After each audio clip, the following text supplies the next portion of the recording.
As Gary mentioned, my name is John Marcinek, and I'm the Director of SEO and Content here at Blue Fountain Media.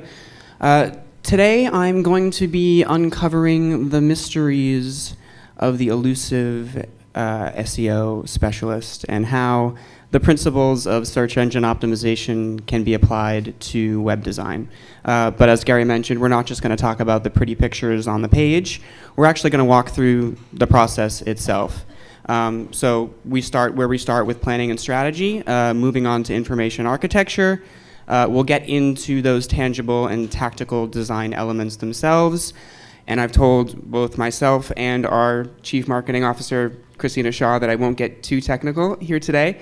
And I think I held to that yesterday. But we will talk about a few best practices in development that can help your site succeed. Now, I don't have the obligatory slide of a funnel in my presentation, but I do have a quote, and this quote is from a good friend who I don't actually know, Dwayne Forrester at Bing, and I feel a little bit embarrassed quoting somebody from Bing with our Google reps in the audience, but I'm going to do it anyway because it's a great quote. And Dwayne says, "If you want to wow the search engines, you have to wow your customers. Build a site that they want and can use." And Dwayne is absolutely right. Today, the principles and the factors of ranking are all related back to that want, that desire, and that usability. So the first being visibility. If customers can't find your site, well, then they can't use it. That's them failing initially at user experience. That usability portion, if they can't make it through your site to find that point of conversion that you've laid out for them, then again, we're not in a good situation. Engagement, are your customers coming back? Are they absorbing the content that you have for them on your website? That stickiness factor. And finally, authority, probably one of the most important these days. Are you trusted as a brand? Is your website trusted? Are you considered an influencer? And do other influencers want to link back to you? So, starting at the very beginning, we have planning and strategy. So from the start, generally, you have a client who understands his business model, understands the messaging and the value propositions and those pain points that need to be addressed in any website build. He'll understand his vertical, his business competitors, understand where there might be some opportunities, and will absolutely have a set of goals and objectives for the website build. Where a strategist comes in is in determining and building those concepts, right? Deciding on the messaging, refining the branding, really coming up with those fantastic ideas that are going to move that website build into converting customers. The strategist will dig deep into the level of competition and will ultimately lay the path for conversion to meet the client goals. Where that mystical SEO specialist can come in is in providing keyword and competitor research. So keyword research is the backbone of good SEO, but it's also the backbone of good messaging. So we can identify those high search volume key terms that drive qualified, potentially converting traffic to meet users where they are in their purchase decision. A lot of times you'll have a situation in engaging with a client where the client thinks that they know how to speak to a customer, and many times they're correct, but in some cases we may find that we have better opportunities, we've identified better opportunities in messaging and branding. And in competitor research, we dig deep into the competitors, not just business competitors, but search competitors, keyword competitors. So your brand may have keywords that are the money keywords for you, but other brands who aren't necessarily trying to optimize for those keywords are optimized for them. And they are the ones converting on those keywords. So with identifying those search and business competitor opportunities, we can give users what they want and expect in content and user experience. Moving on to information architecture, it might be a phase of the process that people are unfamiliar with. So what the IA does every day is identify the navigation path and the site structure of your website. So some site structures might be too flat, too thin, and some site structures might be too deep, and that's called the Goldilocks problem, right? Why a site structure might be too flat is you can't have hundreds of links from a home page directing users to your content. It's too overwhelming. It's a terrible user experience. And you don't want 5, 6, 7 clicks to get to a conversion point on a website, because you're going to lose people. They're going to abandon. But what the IA does every day, and they do it well, they make the right decision, they have the right solution for the right problem, and they build out your site structure and your navigation based on the content. So what we know in SEO, what Google tells us, is that pages that are too deep in architecture, up to 4, 5 more clicks deep, aren't crawled very often by the search engine bots. They're not indexed very often. Sometimes every 4 to 6 weeks, really depending on the authority, the clout of your website. Orphan pages, pages that exist outside of navigation, so there's no direct click path from the home page to these pages. They might be site search pages. They don't get crawled very much at all, sometimes not at all. So if you have engaging, converting content on these deeper orphan pages, you may want to reconsider where you place that content, or you may want to reconsider your architecture. We can also influence naming. So you might have a, financial services website, and a blog in the navigation might not speak to that demographic. Maybe a knowledge base or resource center is something that would be more appropriate for that brand. And we would do that keyword and competitor research to provide those recommendations to information architecture at that point. So what IA also does, and does very well, is they build out the page structure. They build out the functionality on your page as well. So if you have a search bar, any drop downs, any lead generation forms on your page, they decide how they'll look and where they'll live. What we can do in SEO is provide the analytics to inform where those features should live on the page based on either a previous build before your design or based on how a competitor's site has performed. And we have an arsenal of sites that we can look at. And also keyword research. So, this is the title of the section, as you can see here on the page. We can inform how these pages are titled, again, to meet those users where they are, not just in search, but the behavior of what a user would expect when they visit a page. We can target them. So actually moving on to the fun design examples here.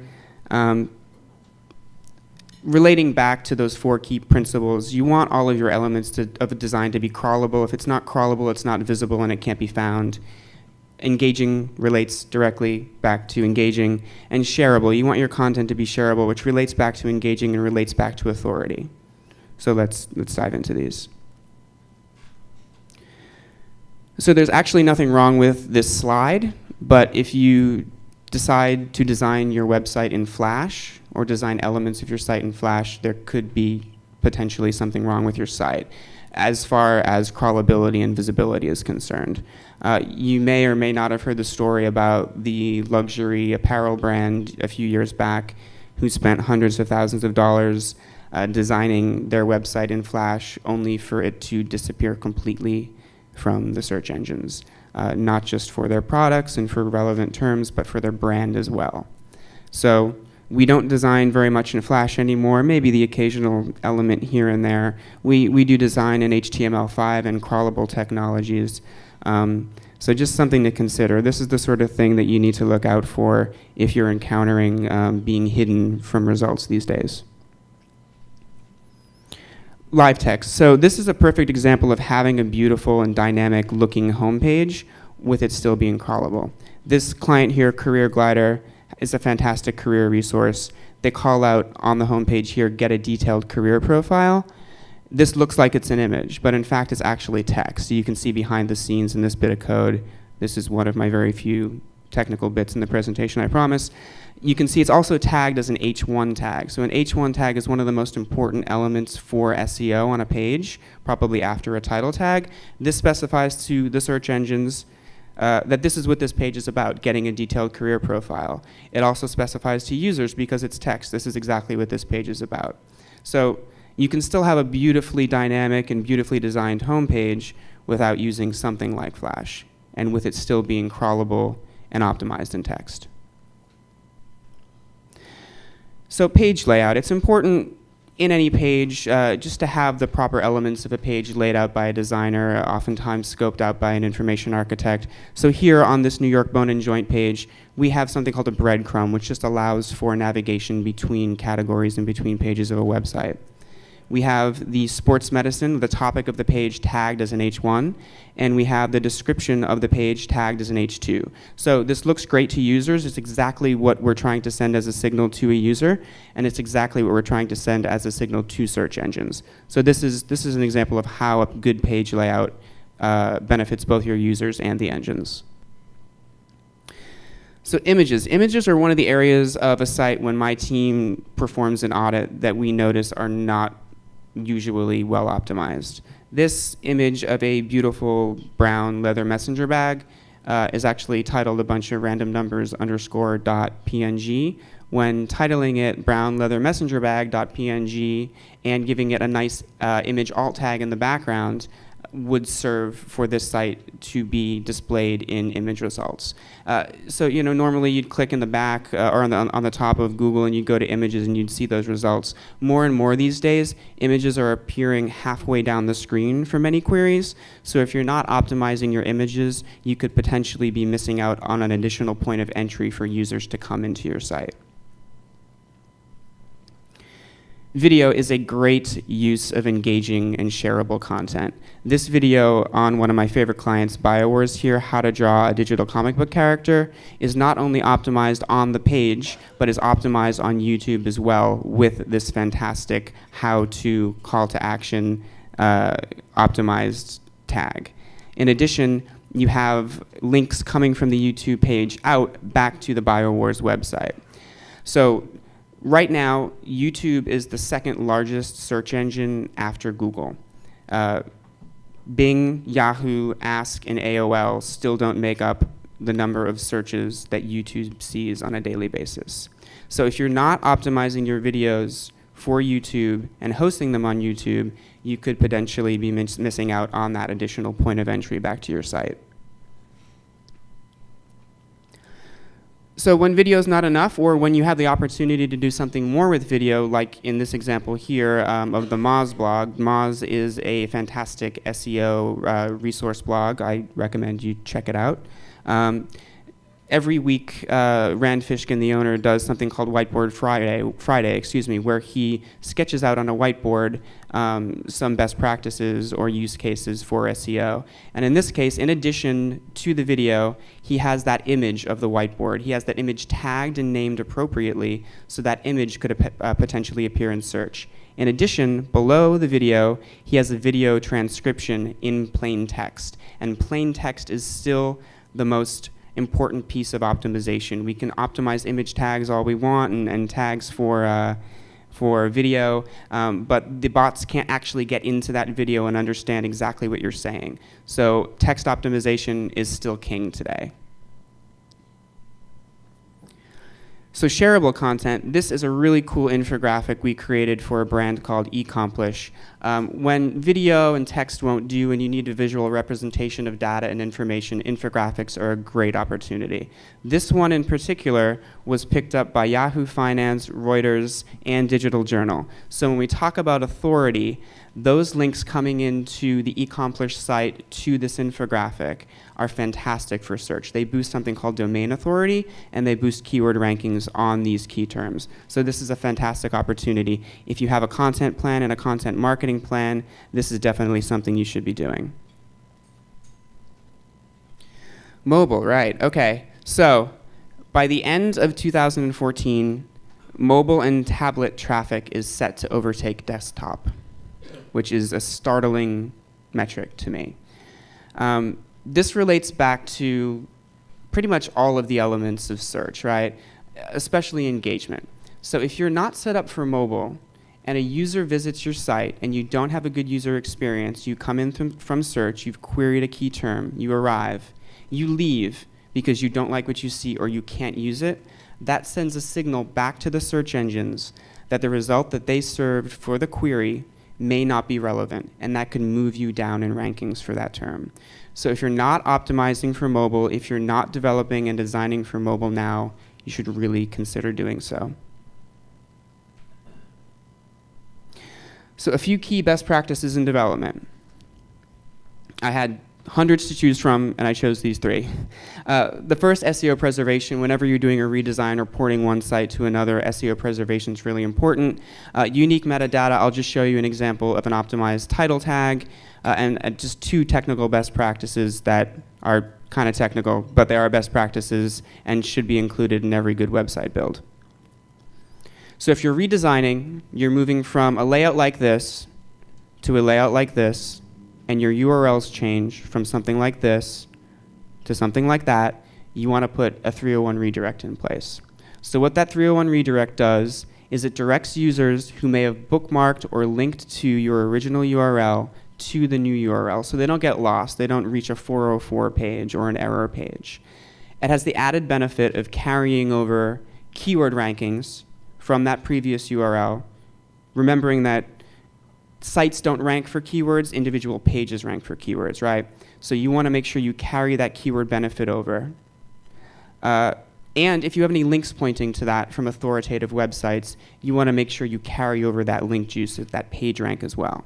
So we ensure that in any redesign, we engage in a preservation engagement. So this New York Bone and Joint example, this is just an example of an optimized title tag for a page. Every title tag for every page on your website needs to be absolutely unique. If not, then you could be potentially cannibalizing or diluting the benefit that you could get from the keywords that that page is optimized for. This particular example, this is optimized. We did SEO work for New York Bone and Joint. But even in any good website build that we would do, we would give you unique title tags for every single one of these pages so that they can all optimize individually.